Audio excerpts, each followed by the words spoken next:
Welcome to another edition of the Insider Recruiting Scoop. I'm Jarret Johnson, and I'm joined by the mighty Joe Yeager. Mighty Joe, man, how you doing today? Not too bad, Jarret. How about you? I'm good. Now, we cover a lot of recruiting, a lot of, like as far as, okay, this is the 2020 recruiting cycle, this is what's going on, who's visiting, all that.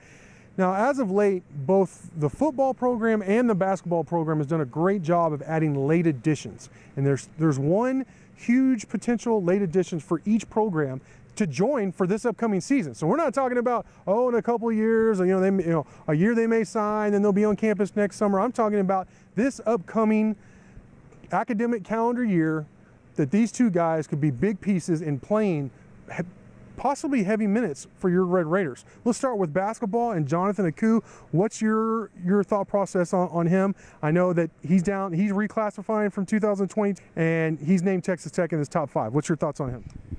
Yeah, this reflects on the roster situation. It reflects on mainly the DeSean Beard situation. And of course, when he was suspended from the program for this Title IX investigation, I said on the board, I think somebody asked, well, do you think Beard is just going to let it ride, or is he going to try to fill a spot? Is he looking for? I said, listen, he's already out there putting out feelers, talking to people, and I would be surprised if somebody doesn't show up on the radar before too long. Well, this is your guy. Yep. This is your guy. And so to me, the first thing that says is that Beard has some concerns with his overall roster numbers.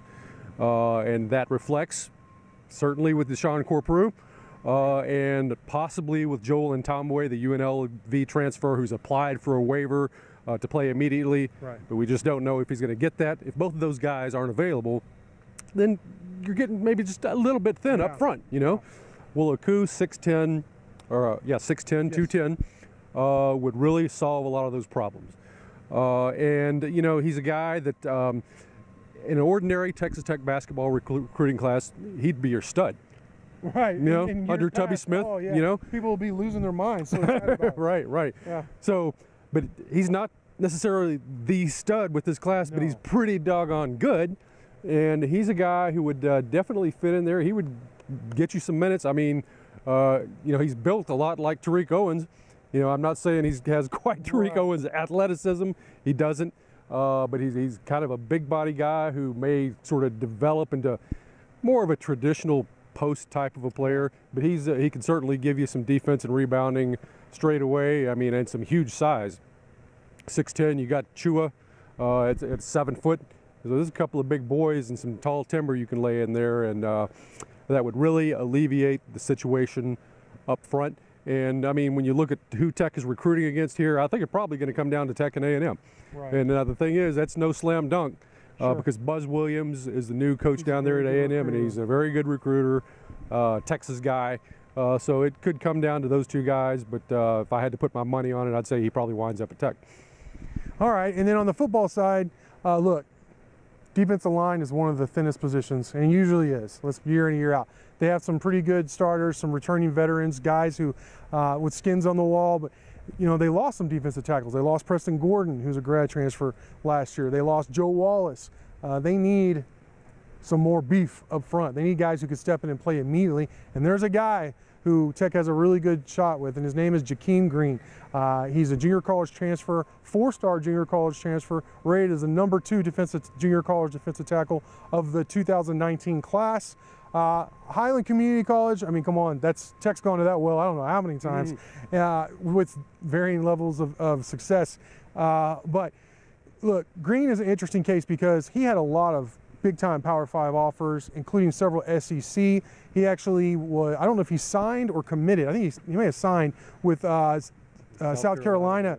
But there was just like one math credit that was in dispute, which basically barred him from all SEC schools, which I don't even know how that works exactly, but that's the word from in a report on 247 Sports. And then he did visit. I mentioned several times on the board, he took an official to Texas Tech in June.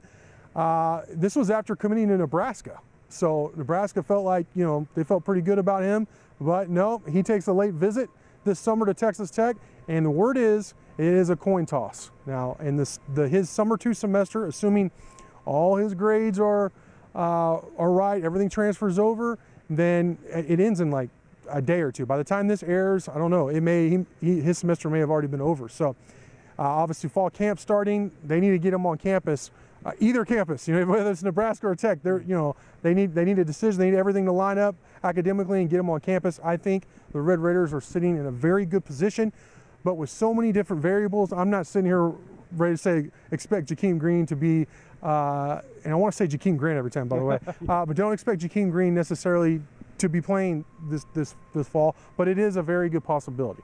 So everything lines up. If the credits transfer over, if he does choose Texas Tech, I think it could be a huge lift to your defensive line. So those are two guys who I think could really help your football and basketball programs, this year, not way distant future, but I mean this year. So I'm really excited.